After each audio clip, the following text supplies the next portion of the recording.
Hello and welcome to another session of Streaming School. Thank you very much for tuning in again. Nish and I just had a very pleasant surprise.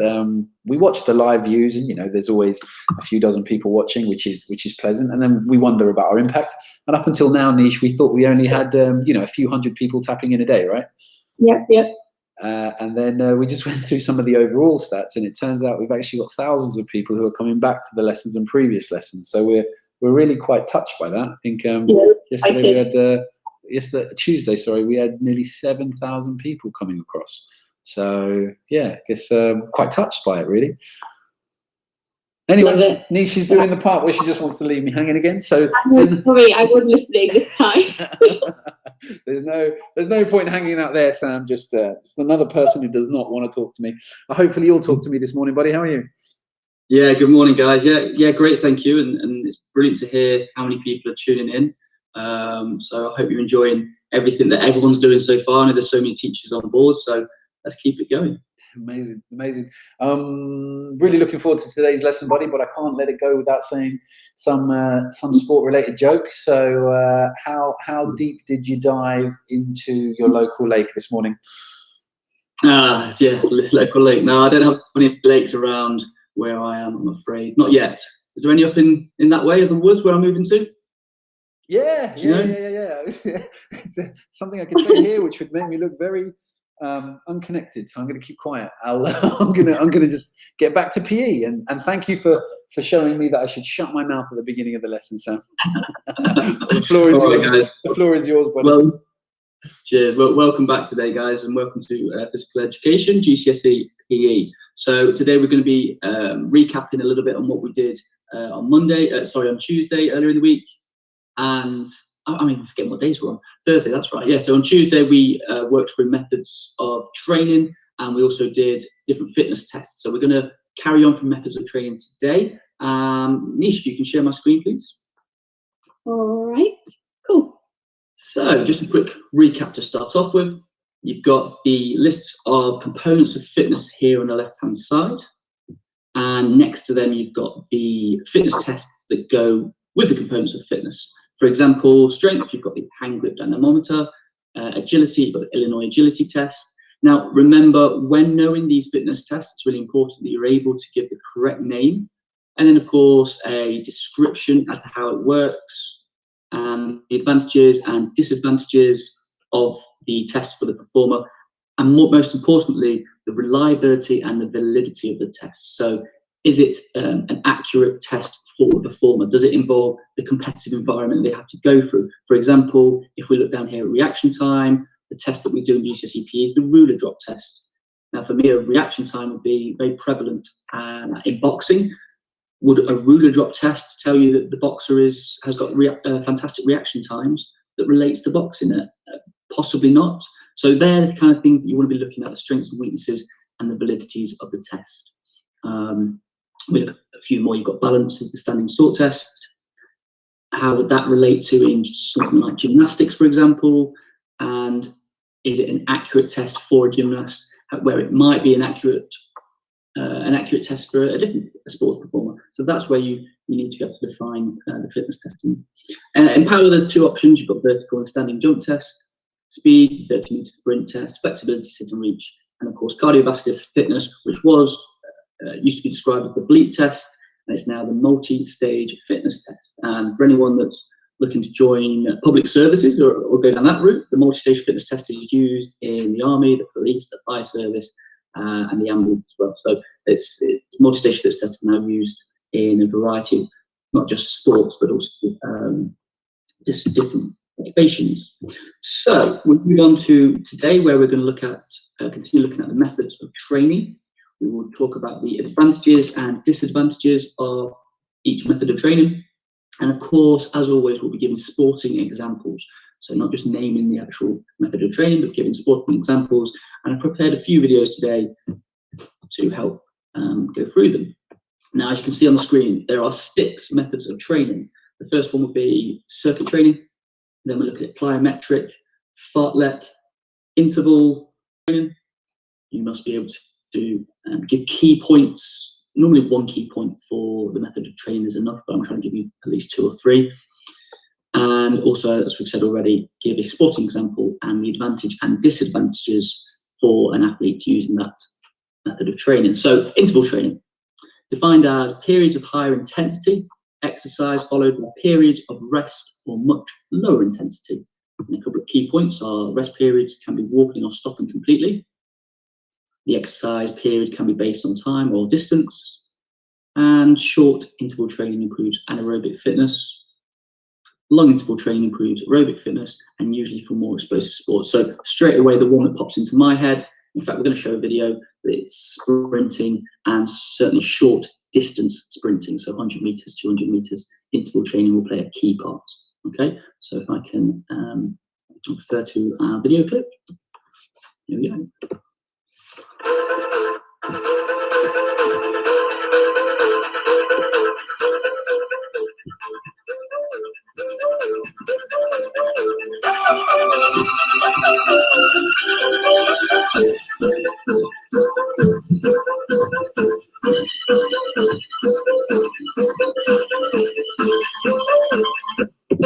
So that's a short clip of Usain Bolt sprinting. So as you would see in his training, he's likely to do, he'll be doing a lot of 20-meter sprints to work on his start. Then he would jog, walk, rest, stop, and start again and do some more short, sharp stuff. So intervals, it involves a lot of stopping and starting again.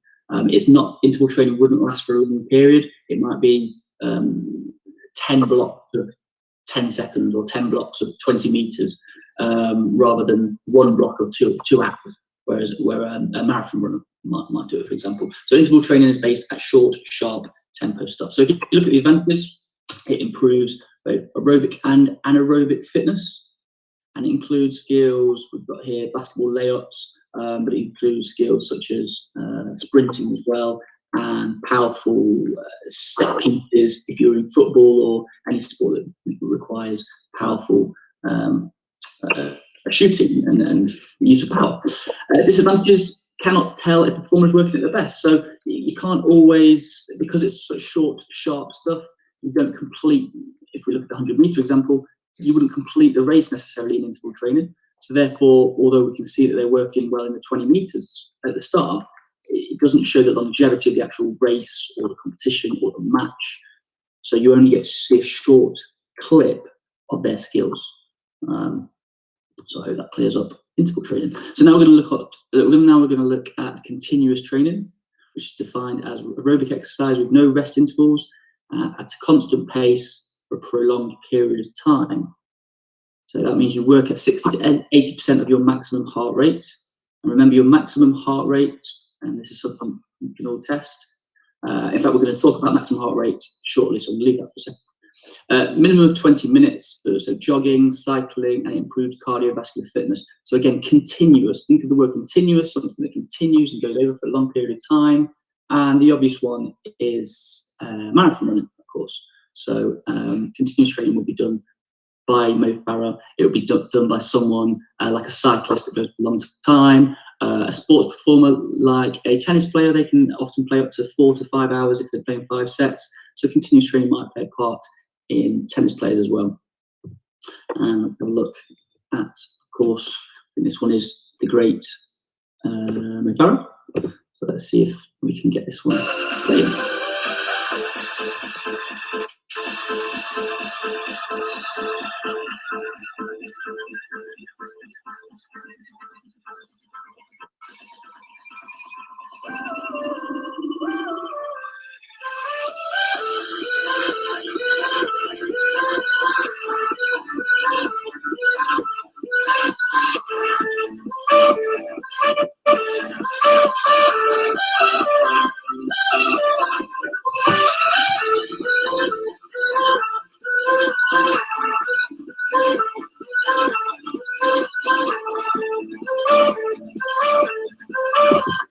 I just wanted to keep that one rolling until we saw his celebration, which I find iconic and fascinating and hilarious as well.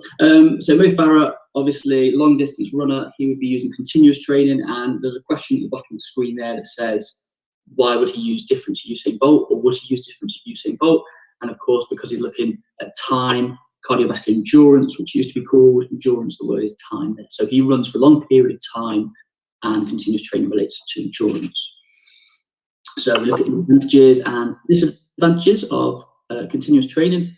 So it clearly improves the aerobic fitness, and you can use different activities such as cycling, swimming, and rowing. And of course, there are numerous amount of other activities that we could use continuous training for. Disadvantages, again, you only need to come up with one or two. There isn't a lot of, in terms of a disadvantage, it says can be boring, but also variation. It's difficult perhaps to vary the training when it's continuous. You can, in your GCSE exam, if you were able to explain your reason, so if you didn't find it boring, for example, if you enjoy continuous training, if you enjoy doing long distance running, and you'd have that as an advantage. If you could say, actually, I found it enjoyable over long distance, as it helped my concentration levels, that's fine, as long as you were able to define why that's all they're looking for. So you just need to be able to label an advantage and disadvantage. But certainly disadvantages can be boring. Makes sense for me, long distance running. Okay, fartlek training. They speak about, the one thing I remember from school is straight away that fartlek training was Swedish. That's the first thing that jumps into my head. It means speed play, but it's a form of continuous training, and it's the intensity changes throughout. So it involves a lot of hill running, a lot of different terrains, and a lot of different speeds as well. So it says here, intensity is changed by altering speed, times, and distance covered, so the performer can finish towards maximum. I've got a really, really good video actually to show this in a second. It says working up or downhill also changes the intensity of the running, and lower intensities provide recovery periods. So this video here, if we can just skip past Mr. Mo Farah, who's doing his, is it the Mohawk? Mo celebration? Christine Hugu preparing for the 400-meter final. So I think she was likely to finish outside the top 4.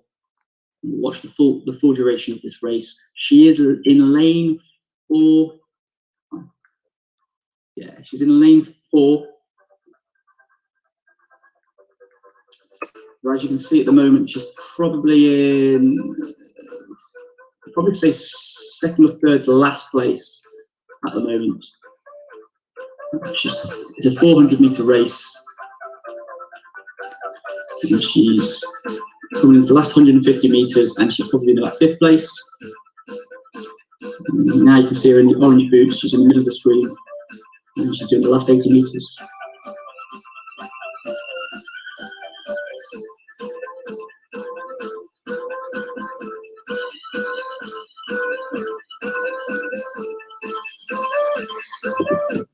Not bad to go in. So as you can see there, Christine was able to bring back the lead. Well, she was losing at the start. The first 100 meters, she was in second to last place, and then she was able to finish strongly and actually win the race. So the advantages of fartlek training, excuse me, let me just flip back. The advantages of fartlek training would be that you're able to perform at your strongest near the end of competitions. Again, it improves aerobic and anaerobic fitness.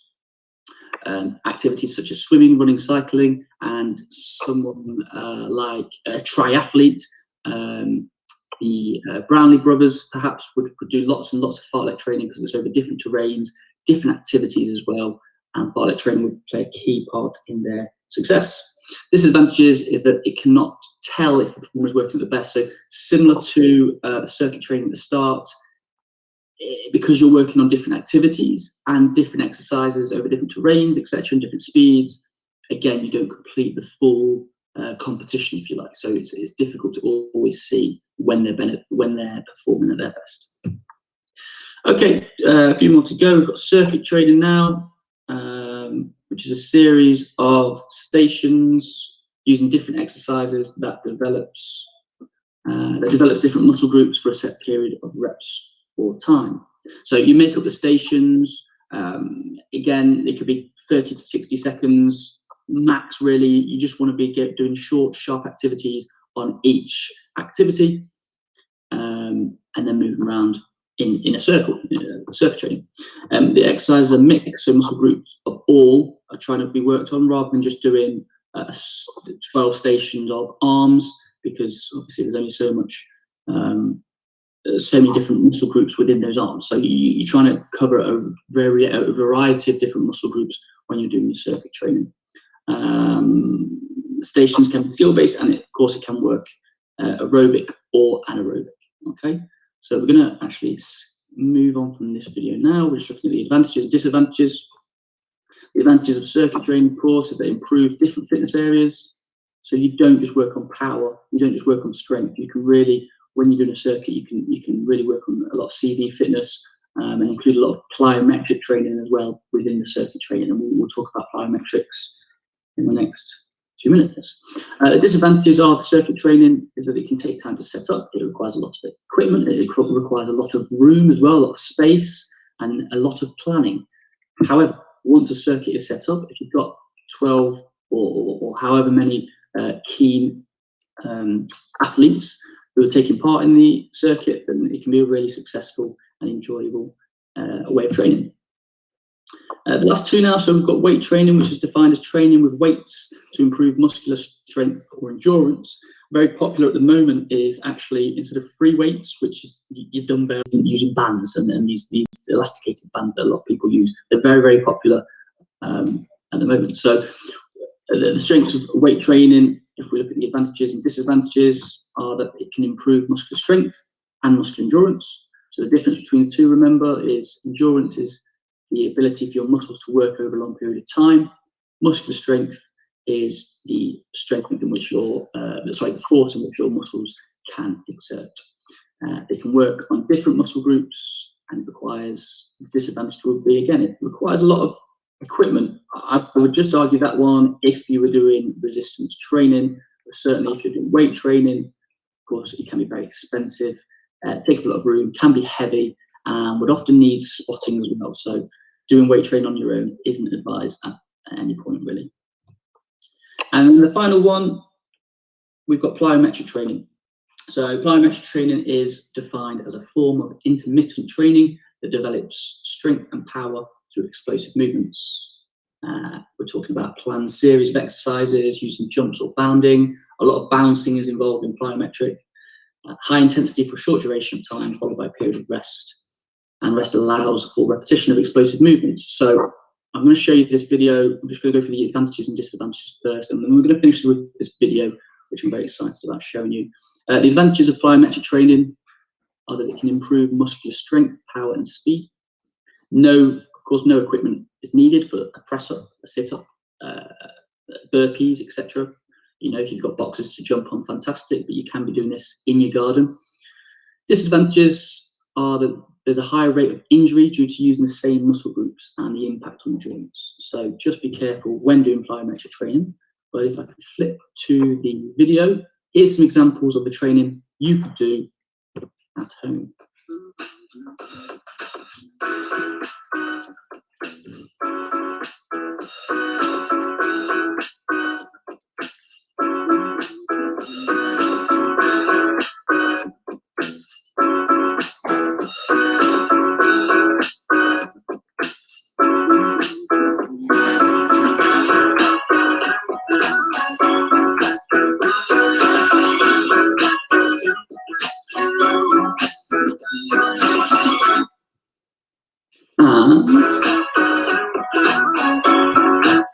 It says, brilliant. That's why I want to stop it. Okay, so if we bring it back, so hopefully you saw 3 or 4 clips there of different plyometrics. There's 25 in total on that video, which I'm going to see if I can put on the web later on for you guys to look at. But finally, I wanted to finish with this question. If you can see the graph in front of you here, up the side, you've got the heart rate of the athlete. So we're looking at starting probably to be about 60 heart rate beats per minute. And remember, your heart rate is taken from counting, subtracting your age from 220, and that would give you your maximum heart rate. So 220, subtract your age, that gives you your maximum heart rate. I was going to demonstrate it for me, but I don't want you to know how old I am. So, Nisha, if you can put it back on the screen, please. All right. Well, that's to the end of today's lesson. So we spoke about methods of training. There are 6 different types of methods of training, and I hope you enjoyed the videos. Remember, plyometric training is a fantastic way for you to keep fit in any space at home that you've got, because it doesn't involve any equipment or any weights or anything like that, and you can do it simply on your own. But my maximum heart rate, I'm trying to do the math now, 189. Cheers. Thank you so much, buddy. Hope you enjoy the rest of your day while you, I don't know, what else could you do that's amazing? Well, do 200 rounds of golf or whatever it is. My maximum heart rate is 188. I miscounted. I realised my birthday was last week, wasn't it? So 188. Many happy returns for them, buddy. Many happy returns. Look forward to catching you tomorrow. Cheers, guys. See you tomorrow. Every time I see one of those niches, one of them where you're like, oh, I really want to do some exciting, and then as soon as Sam's gone, I'm like, nah, I'm fine. Yeah, I'm like, yeah, I'm done. Yeah, I mean, when you do it like that, watching that jump over the box thing side to side, just like, wow, do you know what I mean? Just absolutely wow. But then you look at my kids and stuff, and I bet they would absolutely crave doing any of that. So we'll see. Yeah.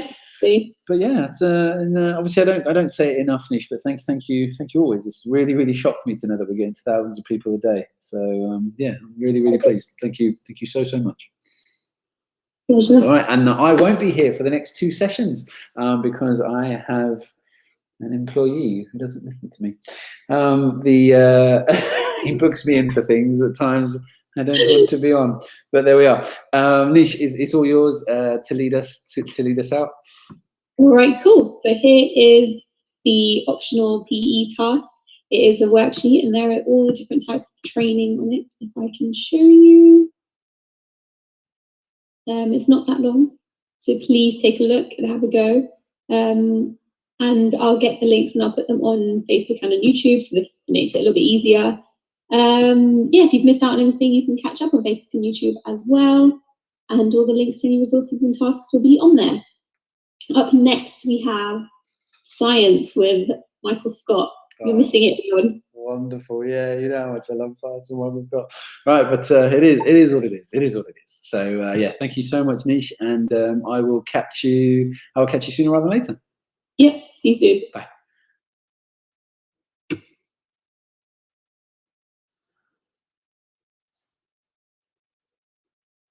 Oh yeah. This time I'm really saying goodbye, though, aren't I? I know, it's weird. Also, when it goes down and you refresh, do you have to like share your screen and all that again? Yeah, you share your screen again. Like for some reason on the videos, it doesn't seem to make that much of a difference. Either that or people just I haven't, when I've just scrubbed videos, but I haven't seen me on them. Do you know what I mean? Still live.